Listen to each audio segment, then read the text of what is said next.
Hi, I'm Troy, and welcome to Badaboom. Today I'm going to be ranking all the live-action Spider-Man movies. Let's get started with our first pick at number 8. We have The Amazing Spider-Man 2.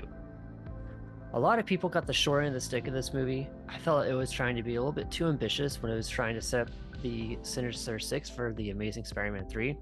Jamie Foxx's Electro was a bit of a letdown in this movie, but it was great to see some comic book accuracy with Gwen Stacy and her death. We hadn't seen that before in previous movies, so it was good to have that sense of realism, and the fact that tied back in with the comic books was really great. The thing that really made me dislike this movie, though, was the relationship between Harry and Peter. In the first trilogy, we saw a great friendship grow and fall apart. It was an aspect of Tobey Maguire's trilogy that connected each movie, and I really enjoyed watching their friendship. In The Amazing Spider-Man 2, we get these weird changes in behaviors between Harry and Peter. There's not a lot of context on why their behaviors and attitudes have suddenly changed, and I wasn't a fan of it. I wish they had spent more time developing this relation than on Electro. Number 7, Spider-Man 3. The final installment of Tobey Maguire's trilogy did several similar things that Amazing Spider-Man 2 did, which is why it earned this spot on the list. The idea of Sandman having a hand in Uncle Ben's death was a cool idea, but it felt too messy, and with the Venom, symbiote, and Hobgoblin, it was just too much. The symbiote was a tough sell at times in this movie. There's no background on it, and Venom was far from being good. The late addition of Gwen Stacy and Dr. Connors was a good nod to what we might have seen if there had been a fourth movie, but with everything that happened in the piano bars, another movie was probably a tough sell. I'm grateful for Bully Maguire and the dance moves he's passed on to my generation. I wish I could give it a better rating, but number 7 is the best spot on the list for it. Number 6, Amazing Spider-Man. I always felt that this reboot happened too soon, but after watching Andrew Garfield, I could see what I had been missing in the Tobey Maguire trilogy. I think Tobey made a better Peter Parker, but Andrew is definitely a better Spider-Man. Andrew looked like every cool kid in my school when he was trying to be a nerd. He was way too much of a hipster for anyone to think he was a nerd. As Spider-Man, though, he was great. He was sarcastic, he was funny, he talked to his bad guys, he cracked jokes. I thought he really made some of my favorite characteristics of Spider-Man shine. It did well with a few nods to the comic material, with web shooters and Gwen Stacy appearing before MJ, but overall, this movie wasn't that memorable. And so for that, it gets number 6. Number 5, Far From Home.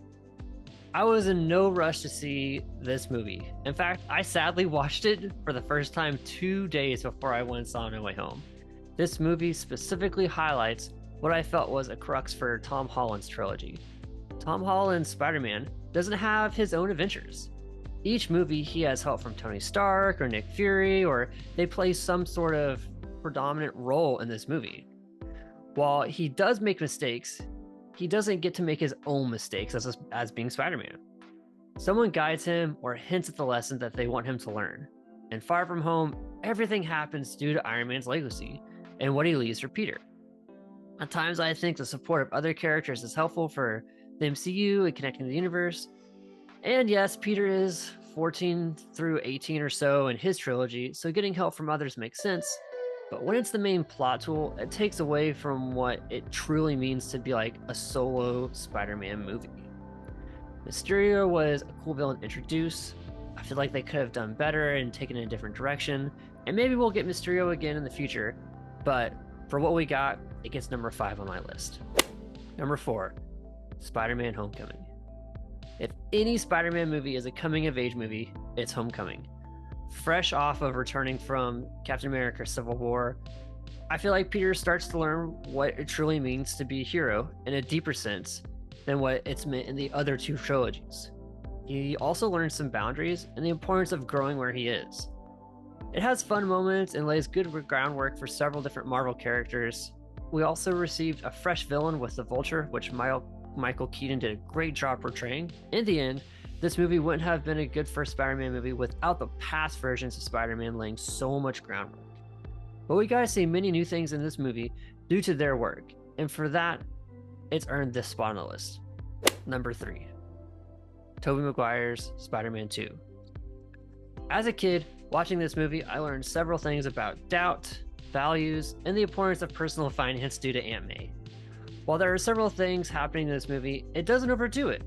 Harry, Doc Ock, MJ, Aunt May, they all have their own storylines, but it's not overwhelming. It feels very cohesive.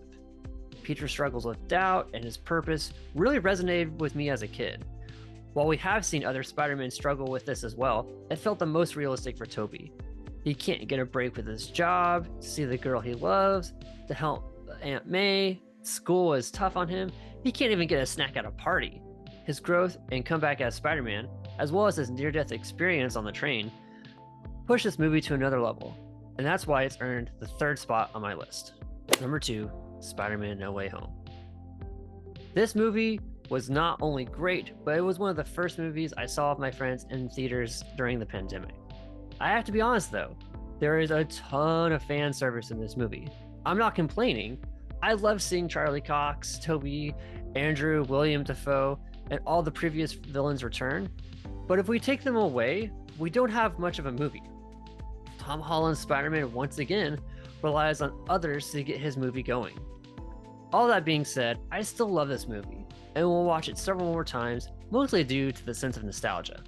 I hope in Tom Holland's next Spider-Man trilogy, we see him taking on more of his own problems and villains. I think Tom Holland is a great Peter Parker and a great Spider-Man.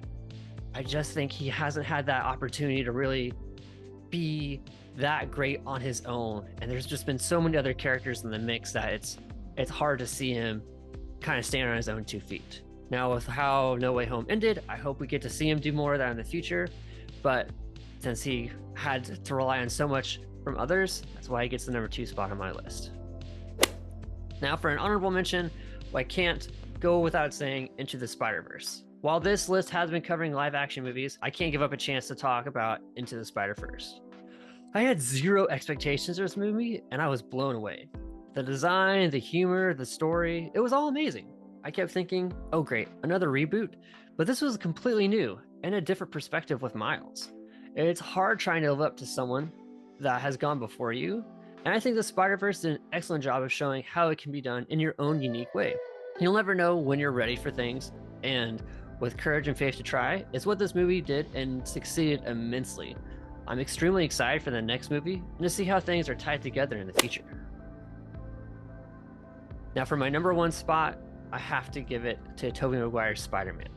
This movie started it all. Tobey Maguire's Spider-Man, I remember going to see this movie in the theaters, and it was so cool. Even as I grew up and watched it again, it really held up for me. While some actors looked way too old to be playing high schoolers like Flash, it was something that I could overlook at that age. When you're the first to do something, you can get away with a lot. The death of Uncle Ben, the development of Peter, his friendship with Harry, William Dafoe being an outstanding villain, this movie had so many great things. Also, who can forget Macho Man Randy Savage as Bonesaw? This movie was a great origin story with great actors and character development. It has a special place in my heart and is easily my number 1 pick. Now, there's been 8 live-action Spider-Man movies, and there's going to be more in the future for sure. I have to say thank you to Stan Lee for creating Spider-Man and wanting to have a relatable superhero for kids and teenagers. I remember when I was growing up, I was like, oh, I want to be Batman, I want to be Superman. But as I grew older, Spider-Man stories really resonated with me. The lessons from the movies and the comics have applied to me in so many ways. I'm grateful for Spider-Man and everyone who has added to his story over the years. I can't wait to see what's in store for our friendly neighborhood Spider-Man coming up. Thanks for watching. Please like and subscribe below.